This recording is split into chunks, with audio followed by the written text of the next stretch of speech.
Welcome to Table Flippers Podcast, an outreach of Greater Works Christian Church here in Lancaster, California. I am your host, Robert Enos. If you like what you hear, visit us at gwcclancaster.org. That's gwcclancaster.org. Find the Table Flippers link, click on it, and you'll get to our merchandise. Now, get ready for a huge dose of truth and a huge dose of common sense.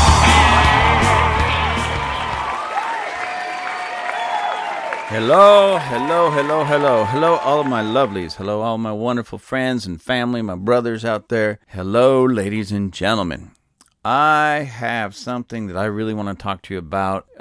Spectacular weekend. I know it's Tuesday. It's Tuesday, January 6th. Right now, it's 3:43 p.m., at least here where I'm at. I don't know when you'll be listening to this, but I'm just kind of giving you some perspective of when this was recorded. I was at an event this weekend that started actually Thursday of last week and went all the way until yesterday. This is the first time I'm able to get in front of the microphone for you to talk to you about it. And what this was the Turning Point USA, the Summit. That's what it was called, the Summit. It's a men's summit, a men's group, a men's event. I want to say retreat, but retreats are often equated with having, a relaxing time or, spa day, and this was anything but. Now, before I get into this and explain to you about this event and what we did and everything, let me tell you, if it seems like I'm being vague or I'm not giving a very clear picture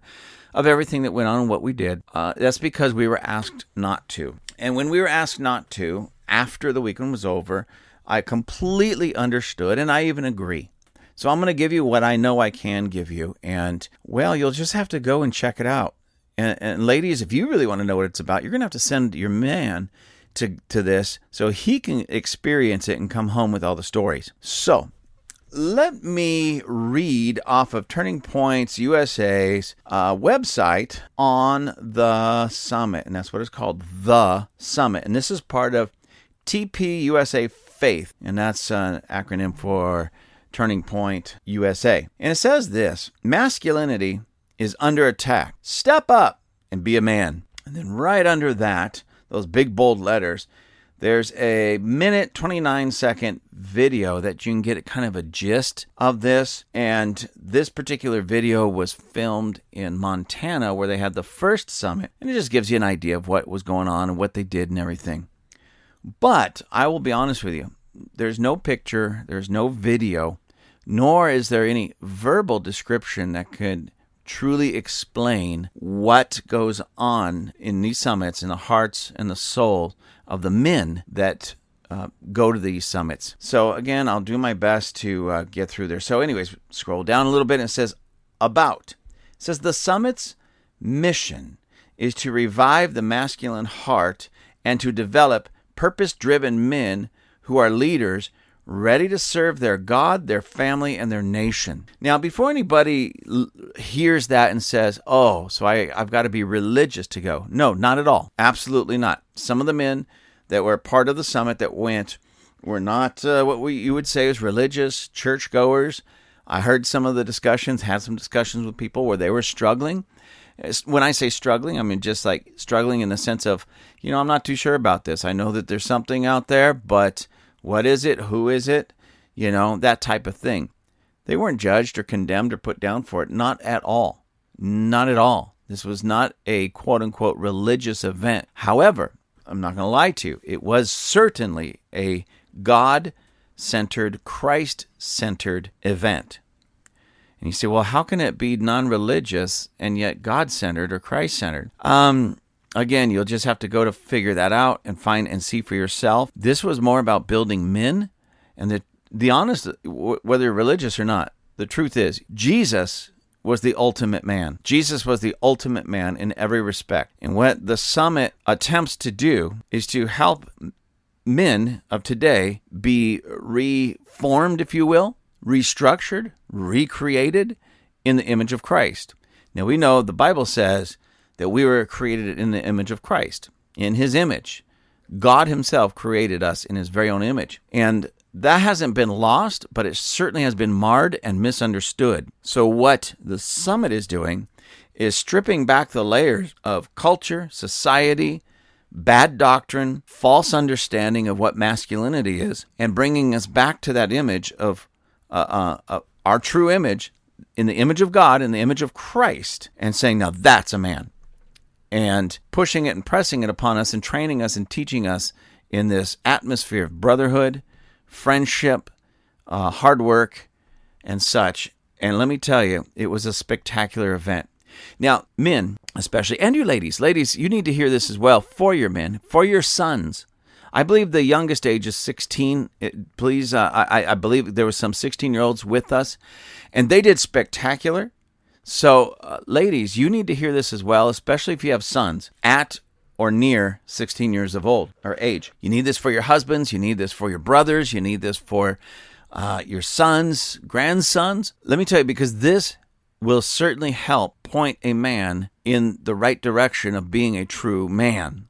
And that's so desperately needed these days. And ladies, this is as much for you as it is for your men, because what will happen is the men in your life, they'll go to this, they come back, and they'll be ready to take the bull by the horns and make some things happen. And men, you might say, oh, I don't need that. I already got a good job, got a good wife, the money's there, everything's going good. And listen, let me tell you something, men. Let me say it like this. Let me tell you something, males. We certainly need this, because all of those things are good. And all those things, of course, men should be engaged in. We should be engaged in being married. We should be engaged in having a good job, taking care of things in that manner. But let's face it, all of us men at times have lost perspective of who we're truly supposed to be. We've lost perspective of what true masculinity is, especially in a world where we are told that if we express or display any masculine trait, that we're automatically toxic. That's toxic masculinity on display, and we are beat down and pushed back and beat down, and so many men and women around us are so intimidated when men just are men, and it causes us sometimes to just back up, be quiet, kind of slink into the shadows, and because we're not really sure, should I act this way? Should I talk this way? Should I do this? Should I do that? How should I do it? And let's face it, ladies and gentlemen, we're living in a world today where much of our culture would rather see the males in culture and society put on dresses and makeup than actually rise up and act like real men. So if you don't think you need this, or ladies, if you think your men in your life don't need this, stop that right there. Right? I'm going to be honest with you. That's just wrong thinking. Men, you need this. Ladies, your men need this. I'm just telling you honest. I'm just being real with you. We as men need this. Before I read on from their website, just to give you a perspective of what it is and what they're saying about it, let me tell you why I went. This has been a problem, and if you've been following me on these podcasts, you understand my heart and my mind towards these cultural issues, and especially the attack on masculinity. I don't believe at all, not even close, that true masculinity is toxic. As a matter of fact, what I consider toxic masculinity is when men start acting like women. That's what's truly toxic. It's not really masculine. That's why it's toxic masculinity. It's a poison. It's a false masculinity. Like, you can be masculine and still be soft and wear dresses and no, you can't. That's toxic. That's a poison, and is there to destroy true masculinity, not correct masculinity. So anyways, I didn't, in this sense, okay, ladies and gentlemen, in this sense, I was like, okay, I teach on this. I preach on this. My church is very no-nonsense. I tell men all the time, man up. And I don't just say man up. I do my best to do it myself and then put that on display and tell others how to man up, be men, walk as men, and such. So that's always been in my heart. That's always been in me, especially what's going on in our culture and our world. It sickens me when we're being inundated, especially our children. Our children, they're trying to indoctrinate and groom our children for perversion, ladies and gentlemen. And this is clear. And if you don't understand that, you're the problem. So let me just take you out of problem and help you get closer to solution. Men acting like women or thinking they're women is sick, disgusting, perverted, and that is toxic. That's true toxic. That's truly toxic. It's a poison in our culture and society, and they're attempting to poison our children with that foolishness and that nonsense. So anyways, I say I'm going to go because I was pushing this. I was telling everybody about it at the church, all the men about it at the church and everything, and I wanted to go. But, timing-wise, I'm not going to lie, for me, at this time of year and everything, we've been traveling and doing a lot, as you guys know, because, my podcasts lately have been hit and miss because we've been in and out of town and everything. So, timing-wise, it wasn't the greatest. But I just had to say, you know what, I've got to clear my schedule. I've got to just make this happen, because if I am telling the men in my church to go, what right do I have to tell them that they need to go if I'm not willing to go myself? Now, did I think that I, quote unquote, needed this? Honestly, no, not from at least an intellectual standpoint, because intellectually I could tell any male what true masculinity looks like intellectually. Okay. And even some of it, I could put it on display. So anyways, I go just to say, so I could be able to tell people, listen, I went, you can go. I didn't want to be that hypocrite. I didn't want to be that guy that would tell other people to do something that I wasn't willing to do myself. So I went. A couple of the guys from my church went that were, they're about half my age. And they're in great shape. They work out. They're in great shape. The three of us are pretty decent shape. Or let me put it this way. They're in great shape. I'm in pretty decent shape. So we go and we experience all of this together. And on our drive back, now when we were there, I'm not going to lie, when we were there, I'm like, why am I here? What am I doing? I don't need this. I don't want this. I don't need this for a gambit of reasons, okay? A lot of reasons. Number one is just like, I teach this kind of stuff at home. I could be somewhere else. I could be doing something else. However, this is what it did. On our drive home, as we're discussing and we're talking about what we got out of it, what was funny, what was heartbreaking, what was difficult, all the ins and outs, good. It was all good. So when I say the good and the bad, I just mean the things that were a struggle for us on a personal level. What I was walking away after I got a good perspective of what it was, what we did, we made it through. Now it was like, okay, now I understand it more fully. This is what men need. This is what I needed. I'm not going to be lie to you and say it was what I wanted. It's what I needed. And did you hear me? I needed this. So, and why? For me, like I said, I'm 56 years old. I do my best to be a man's man for a lot of reasons. Because our whole world is bending towards this leftist perversion, and I'm doing my best to be on the other end of the spectrum with my lasso around it, pulling it towards a more masculine, healthy perspective before we lose this generation, we lose our children, we lose our country.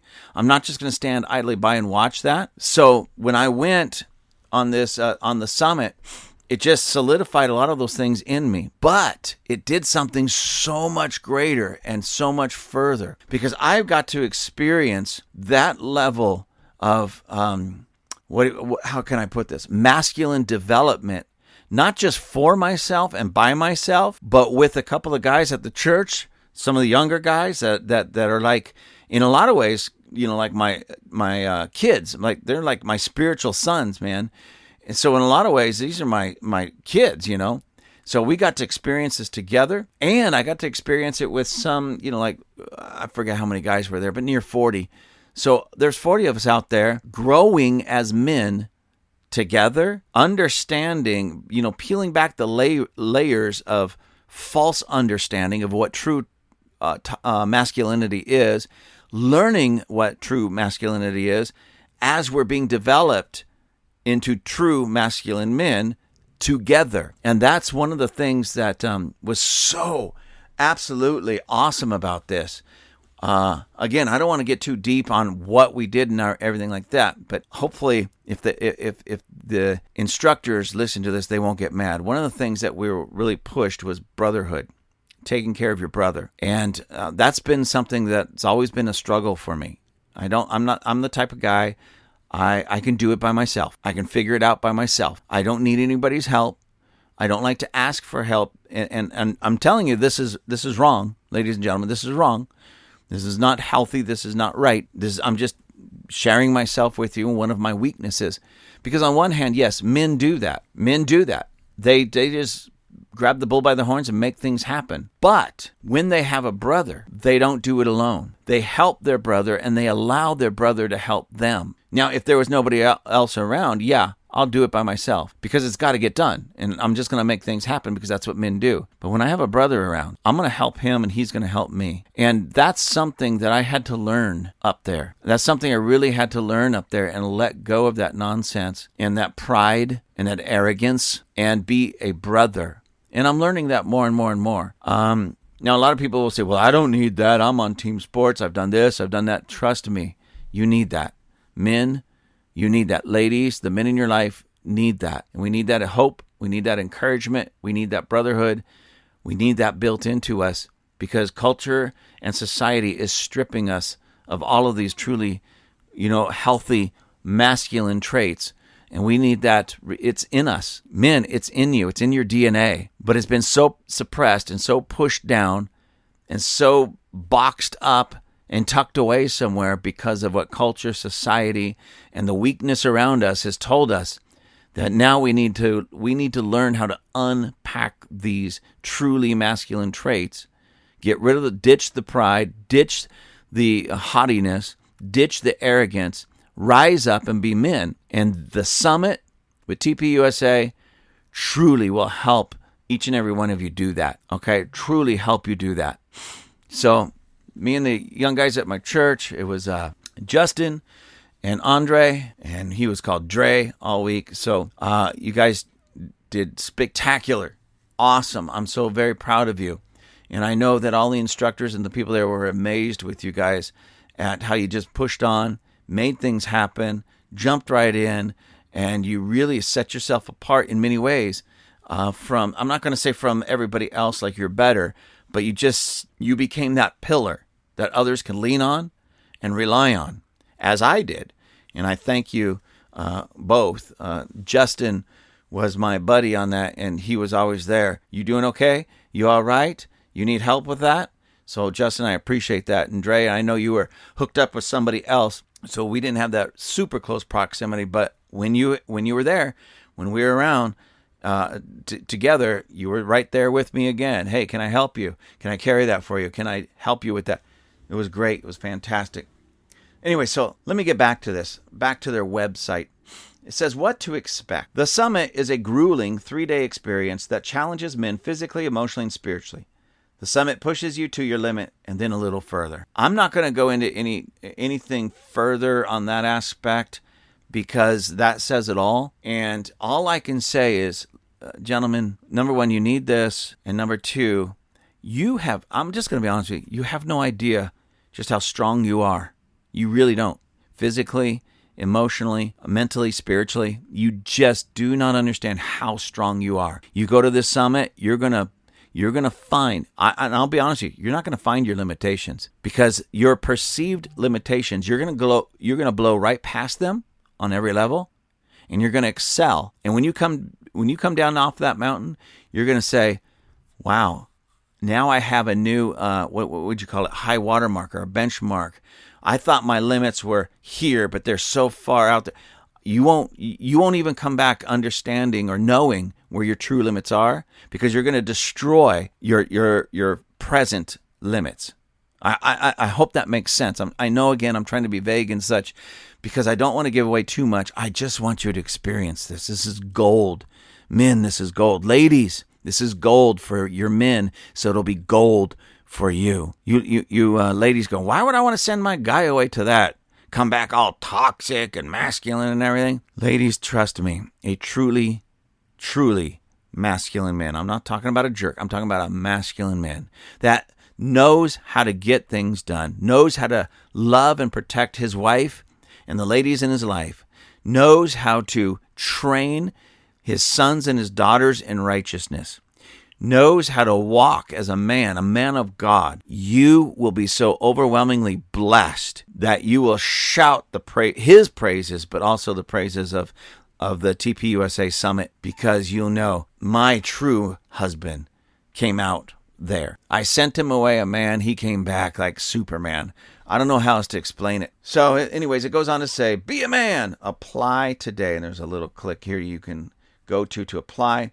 There's some pictures of the very first summit that happened and took place in Montana. Our summit here in Southern California area took place outside of Ojai, California. Beautiful ranch, beautiful place, great work, great job. And again, apply today. Now, there was a little link that I can click on in their website that took me to where it says the summit, and it gives me a little bit more information. So I'll go ahead and read that to you because, again, this is from their website. You can read this. I'm not giving away more than they'd want to, otherwise they would take it off their website. So it says the summit about.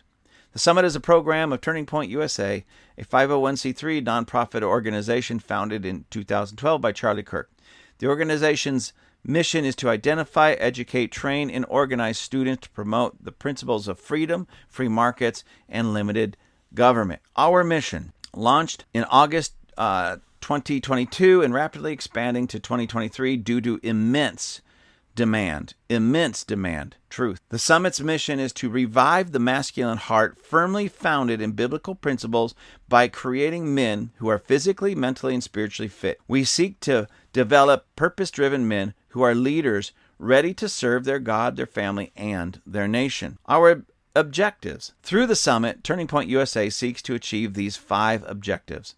Make men comfortable in chaos by immersing them in harsh environments and pushing them past their limits. Strengthen men's physical and spiritual bodies by intense physical activity and mental conditioning. Prepare men for battles against hard times and false ideologies through an understanding of strong men from the Bible and throughout history. Prepare men to stand up for the weak, lead families, and guide communities. Teach men the value of self-control and doing what is right over what feels good. Your challenges. As an attendee to the summit, you'll be challenged in 3 directions: inward, outward, and upward. Inward, self-reflection, assessment, and correction are the first areas of focus at the summit, helping men to become the strong men they were created to be. Outward. Once a man knows who he is, he must discover the role he plays in the world as a leader, protector, and provider. During the summit, men were called to reflect on their current situation and how they could improve their outward influence on their families, their communities, their work, and their churches. Upward. When things get tough, strong men look to God to help them weather the storm, not worldly desires, vices, and distractions. Men give gratitude to God for their victories and take lessons from their defeats. Men look upward and build their relationship with God through prayer, meditation, journaling, and community. If you are ready to step up and be a man, apply today. And I want to say something again to all you men. You are ready. You are ready to step up and be a man. You may not feel like it, but I'm telling you, you are ready. Take that final step and say yes to this. It doesn't even matter. Well, I'm a man. I'm comfortable in my masculinity. How do you know? We have such a feminized world, and I'm not going to say all, but most men around us are feminized, whether we realize it or not. You may not be so comfortable in masculinity until you really come in and are confronted with true masculinity. And then once confronted it and forced into it, then you will truly know whether you're comfortable or not comfortable in it. But by the time you leave, you'll be far more comfortable with it, and you will pursue true masculinity. So I'm going to read that again. If you are ready to step up and be a man, apply today. I'm going to put the link to the summit from TPUSA in the description of this podcast. You can just, click on it, take you there, sign up, and do it. I'm telling you, this is fantastic. So again, ladies and gentlemen, now I want to talk just a little bit more from my heart. That was pumping, yes, pumping and promoting in a way. They didn't ask me to do this. I got so much out of it, and I was really thinking about it, mulling it over. And I even went to the gym this morning. I know I got back yesterday, my feet were sore, my hands were sore a little bit. It was work, I'm not going to lie. And I didn't want to go to the gym because I want to just stay home and chill and relax. I can do that today. I says, no, I'm going to go to the gym because we got on such a great start. catapult, I'm not going to lose the momentum. I'm not going to give up. I'm not going to lose that momentum. So I went to the gym. I'm not going to lie to you. I didn't do a huge workout. I did some rowing machine. I did some pull-ups. I did some, I don't even know what they call it. I took some dumbbells before anybody thinks it was super heavy. They were only 25, so 50 pounds total. And it's kind of like I don't know what they call it. I'm not really good at remembering all the different moves, the terms, but basically I have the dumbbells. I'm in a squat position with the dumbbells on the ground, and as I rise up, I kind of curl them up over my shoulders and then press them up over my head as I stand completely up. And then as I go down, they go down with me, and I do that. Anyways, whatever. Somebody can write me in and tell me what that's called. I did some of those. Did the rower again, just to loosen some things up. I got on the foam roller to loosen up my body. I just did some stretches and some mobility. Nothing real crazy. I was there about an hour, and I was just working out slow. But I did not want to lose that momentum. And the only reason I explain that, ladies and gentlemen, because I didn't want to think, hey, you're a real animal. Wow, you were out there, bench pressing 250 pounds after that. No, I wasn't, but I did do something to keep the momentum going. And the point of me telling you that is, because a lot of people hear about things like this and say, I'm going to be destroyed for a month. No, you're going to find who you really are. And men, ladies, the men in your life, men, you are much greater than you think you are. You have more than you think you do. You are stronger than you realize you are. And I have faith in you. And well, I'm not a Christian. No, that has nothing to do with it. I'm not going to lie to you. These are all biblical, Christ-centered principles. But again, he's the ultimate man. Jesus Christ is the ultimate man. And our goal should to be look more like him, sound more like him, walk more like him, talk more like him. And Jesus wasn't a wimp. Jesus was not a wimp.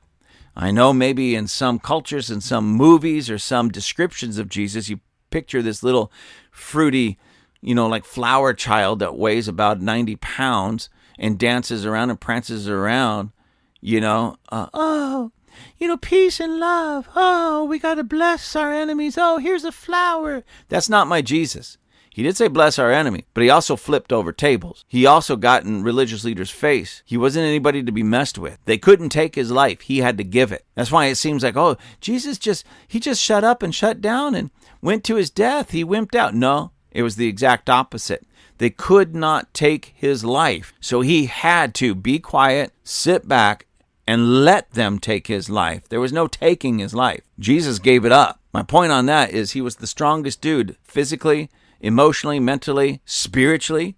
He was strong. He was solid. He was what true masculinity is all about. So whether you're religious or not, that's irrelevant in that sense. All of us should be striving to be like Jesus. And this program helped. But I want to tell you about this because I want to talk a little bit more, I should say, because in our culture and society, we have males, I'll put it that way, that make babies and may not ever see that baby or just not in that baby's life, that child's life. That child could grow up to be, for the rest of their life and not really, sometimes not even know who dad was. Or you got males who will make the babies and ditch mom to have somebody else, maybe mom, maybe grandpa, grandma, usually grandma, raise that child.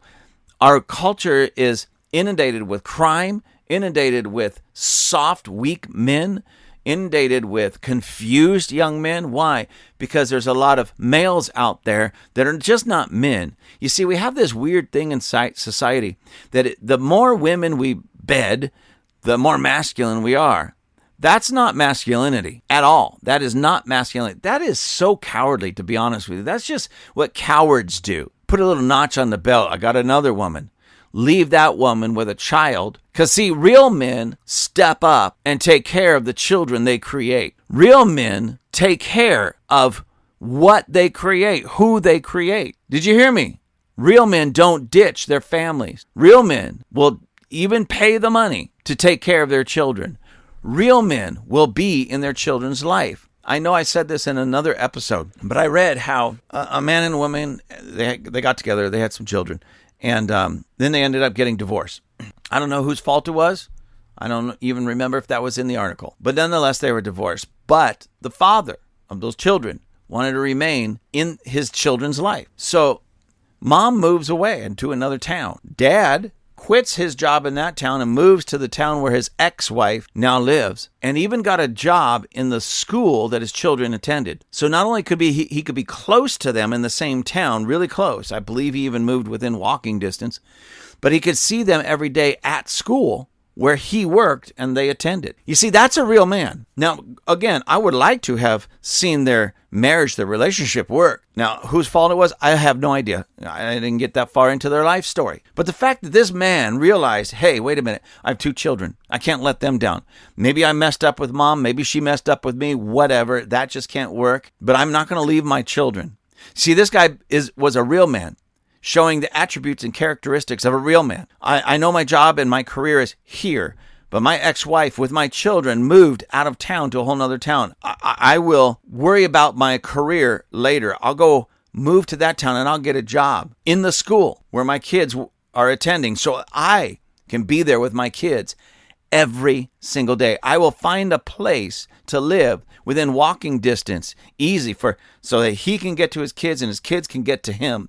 And he could see them often and be in their life. See, that's what true men do, ladies and gentlemen. They step up and they take care of their business. If they're going to go out and make the babies, they take care of those kids all of their life. Contrast that with another article that I was reading where there was this guy, didn't marry any of these women, but he had something like 29 kids with all these different women. He was just going around and having sex with all these women because, I don't know, maybe he thought that's what makes a real man. Maybe he thought that was cool. Maybe he thought he was cool. Maybe he was just a pervert. I don't know. But he certainly wasn't a real man because there's absolutely no way that a gentleman like that, and trust me, he wasn't a very wealthy person. He wasn't some sheik in Saudi Arabia. All right. He wasn't some wealthy oil tycoon in Texas. There was absolutely no way he could take care of 29 children financially or take care of them just with his time and being in their lives with all these different women spread out all over the place. He wasn't a real man. He wasn't a real man. He was a con man. He was trying to con everybody in the world into believing that it was a real man, but he wasn't a real man. He wasn't truly masculine.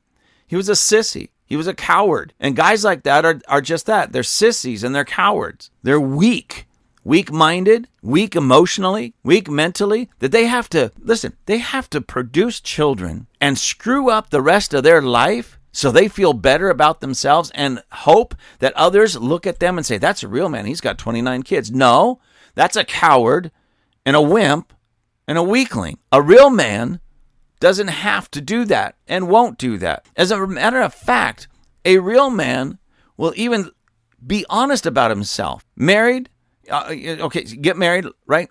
And let's say you're working at a job or a career where you know you can take care of 2 kids, 2 kids. And I'm just using this as an example. And he's going to do some soul searching in his life and just some work to figure this out. We can afford 2 kids. I have the time for 2 kids. If I have 10 kids, I won't be able to give them the time that all 10 deserve. So we're going to have 2 kids and we're going to stop there, right? Now, I'm just using this as an example, ladies and gentlemen, especially in the world that we live in. You know, vans, those 15-passenger vans, are pretty expensive. And so if you don't work at a job where you can afford those types of things, don't have 15 kids. Now, I'm not talking about abortion, ladies and gentlemen. Do not use abortion as, quote-unquote birth control. That's ridiculous and that's nonsense, okay? But there are things that you can do that are well within the boundaries of the Bible to be a little bit wise in that area. All right. You don't have to go pump out 30 kids, and think, I'm being godly. No, that's not godly. All right. But nonetheless, let me get off of that for just a minute because that's neither here nor there. But you know what you could take care of. You know how much time you have. You know how much money you have, and the ridiculousness of this in our culture and society of having like 29 kids with several women that you're not married to, and you don't have the finances to even take care of 1 kid, but you're pumping out. Come on. That's not a real man. Real men are not that stupid. Can I just be honest? Real men are not that stupid. Real men are not that callous. Real men care about their children and want to be part of their life, okay? Anyways, let me get back to it. It frustrates me, ladies and gentlemen. It frustrates and angers me because we need to recapture true masculinity. We need to take that back. And guys like that make the rest of us look disgusting, look like jerks, look weak. And so the more of us have to really rise up and be strong to create an image of what a real man looks like, because there's enough jerks out there messing it up for us. Anyway, so a real man knows how to take care of business. A real man takes care of his women. And I know I've been saying this, but we have to hammer this, guys. And we have to become this. A real man doesn't walk away from his marriage so easily. We live in this disposable society. You know, it's weird. I was listening to some people, and they were a little bit younger than me, but they weren't what I would say youth at all. And they were talking about marriage, how getting married and all that. And these were married people, okay? One person was already on their second marriage. Another one was still married.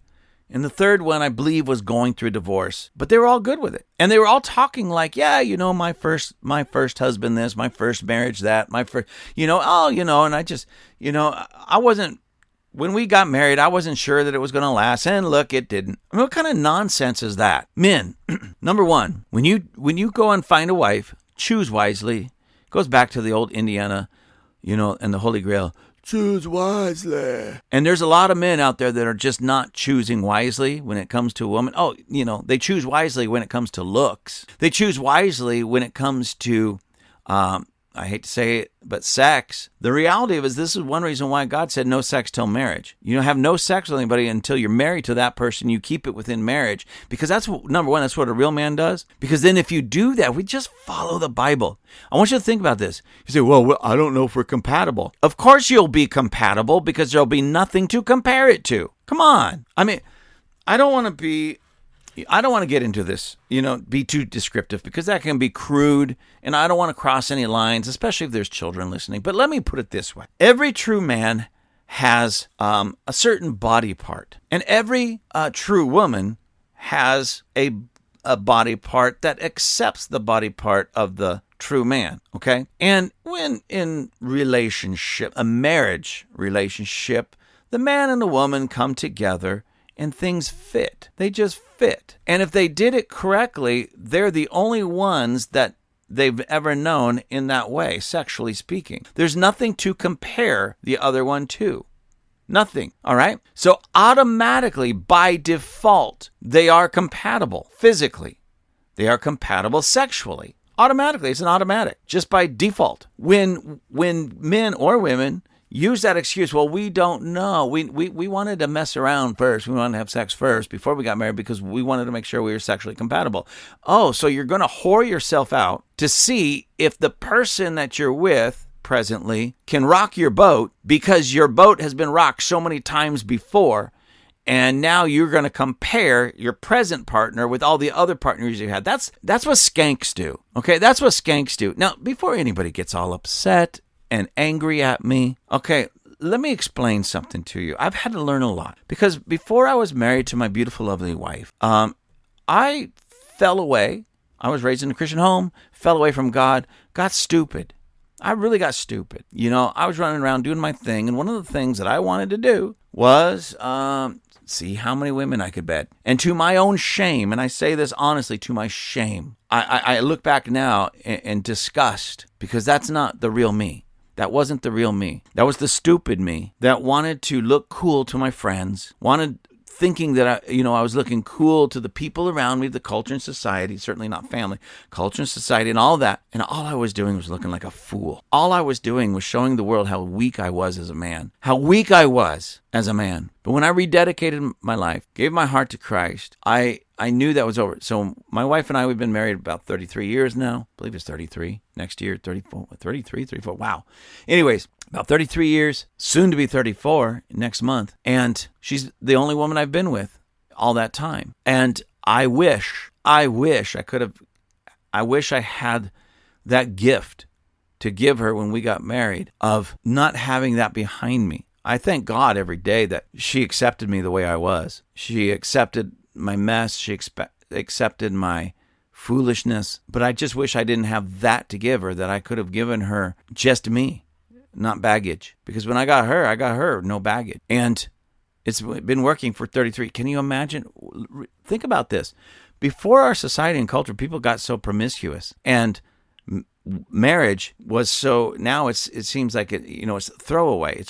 It's almost like the recyclable bottles that we have. Once you're used up, throw it away, get another one. And but before that, even when there was those marriages that were prearranged by somebody else, parents or whatever, people didn't get divorced, at least not like they did today. People worked on it. People stuck around. When things got tough, they worked on it. When somebody felt, they jumped up and they worked on it. And they worked on it together. They stayed together. Divorce wasn't an option. Divorce wasn't in their language. And they stayed together. And people tended to be more healthy, more happy. Children were raised up more healthy. Society was stronger. But then all of a sudden we started getting promiscuous. The sexual revolution is really more about the perverted revolution. And now we have people, even in the church, that want to live together to make sure they're compatible. Knock it off, you wimps. Knock it off, you sissies, you cowards. Make yourself compatible. Number one, do it God's way. You don't touch that woman until you are married. Regardless of your past, regardless of her past, regardless of age, you don't touch that woman until you're married. And ladies, quit being so cheap. Quit being so whorish. Quit being so easy. Don't let a man touch you in that manner until you are married. You don't come together that way sexually until your wedding night. And then you decide whether or not you're compatible. And if you still feel like, oh my gosh, we're not really compatible, then make yourself compatible. Make yourself compatible. And quit trying to think that, oh, well, if marriage gets too hard, I'll just dump that one and get another one. Real men don't do that. Real men roll up their sleeves and say, you know what? Marriage is tough, but I'm tougher. Marriage is hard, but I'm harder. Marriage isn't what I thought it was going to be, but I'm going to learn this, whether it be in the bedroom or otherwise. And you learn it and you work for it. You give your blood, sweat, and tears. That's what real men do, and they create something beautiful together. Get divorce out of your mouth. Get divorce out of your language. Get your eyes only on your spouse. I would say that to men and women, but men, statistically, our eyes wander far more than the ladies do in that regard. And the other parts of us wander far more than the ladies. Get yourself under control. Show some self-control. Man up. Do the things that you need to do to keep your woman square in your sight, in your crosshairs, to be pursuing her all the days of her life, your life together. And that whole thing that when you go in and in the marriage vows, till death do us part, you got to stick that in your brain that the only way we're going to be apart is if one of us dies. And when you can get that square in your mind and in your heart, marriage is easier. I'm not going to say easy, just easier, because there's no way out except through death. So let's make this work. Let's make this work. We got to get back to some simple and true common sense mindsets and ideas and ideals. You don't throw away something just because it broke. Fix it. You don't throw something away automatically just because it wore out a little bit. Fix it, And there's no such thing as in a marriage, well, if it ain't broke, don't fix it. There's no such thing as that, because you're always working on, or you should be always working on your marriage. You should always be working on yourself. You should always be working on how to love your spouse, men, how to love your wives. And then when kids come around, how to love your children, how to raise your children, how to protect your family, your wife and your kids. Men, come on. Come on, men. When are we going to stop being so weak, selfish, babyish, and immature? Well, I've heard men say, well, I don't do this because she doesn't do this. Shut up. That's not what men do. Men rise up and they do the right thing regardless of what other people do, including their wives. Real men rise up and they're strong and protect their wives and their family, even when they're angry or upset at them. Real men will get in there in the kitchen when they see that their wife is tired or whatever. Will get in the kitchen and cook the family meal. Real men will mop the kitchen floor. Real men will do the dishes. Real men will even do such things as draw the bath, give their wife a foot rub, maybe even light some candles for them once in a while. I'm not talking about soft sissy stuff for themselves, but loving on their wives to bless them. Real men set the standard in the home. Real men don't let the women do their job. Real men rise up and do it. It's time for all of us, men, to be true, masculine men that get the job done. Real men are leaders in their home and community. Did you hear me? Because we say these things, we hear these things, but do we really process them? Real men are leaders in their home and in their community. Real men bear the responsibility. They take it upon themselves to have the best marriage, the strongest family, an intact home, family, children, and then they do the same in society and culture around them. They make sure that their community is strong. When they see problems, they say something. They become the answer. They don't just sit back as the Monday morning quarterback or the couch coach and complain about things. They get out and make a difference. They get into their school board meetings. They even run as a school board member. They get involved in their community. They do these things. They coach soccer and Little League and football, Pop Warner football. They coach. They get involved. They make sure that the world around them is a better place because of their existence. Real men, come on. Are you going to rise up? Join me on this? You're going to take a stand? First with your women? Well, let me backtrack that. First with yourself? Are you going to make sure that you are operating and moving as a strong man? And then as a strong man, let that seep into all your relationships, especially your marriages, and then with your children, and then are you going to do that? Come on, join me now in this. Before I wrap this up, again, back to TPUSA, the summit. Go to the summit, man.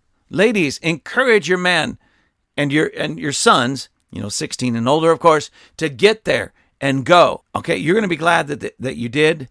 They're going to be glad that they did. Men, you will be glad that you did. You're going to come off that mountain. You're going to come off that going, yeah, I can kick butt. I can do anything I set my mind to and more. No more limitations. No more excuses. Man up. Do what men do. Be masculine. Be strong. Because our world needs you, man. Our world desperately needs you. Thank you for joining us at Table Flippers. I truly appreciate you. You can write me at gwccrobert@gmail.com. That's gwccrobert@gmail.com. Please let me know how I'm doing. Remember to pick up some of our merchandise. You can find the link at gwcclancaster.org. That's gwcclancaster.org. Until next time, be continually blessed.